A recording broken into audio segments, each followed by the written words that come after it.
Açkana. Baktı.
Biyologum var.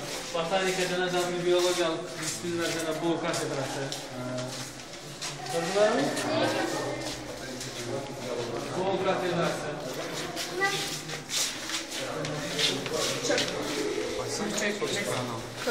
Kopacak.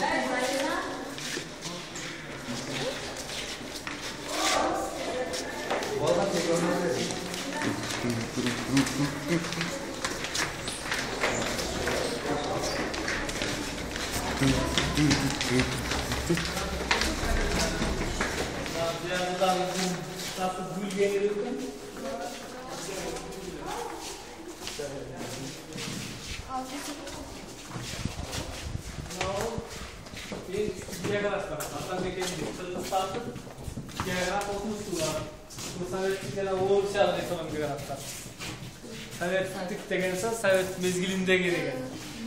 Metodikal kabinet, şeyde kafedra başında formülü tutar.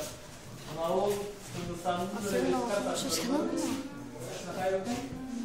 Armağanın değecek de oldu. Şu karımı baş gerek bulur.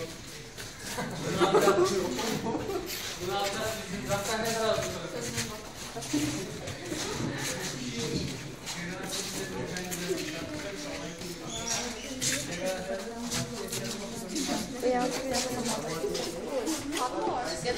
Matken. O tavuk olmuş. Tavuk olmuş. Kabinetler içinde. Son bir parça var ama geceleri vergen bir parça var. Nemelerden var mı? Ben içip de. Bazılarına gazete. İşte bu oyun. Yüzden alma. Ben de dağıt.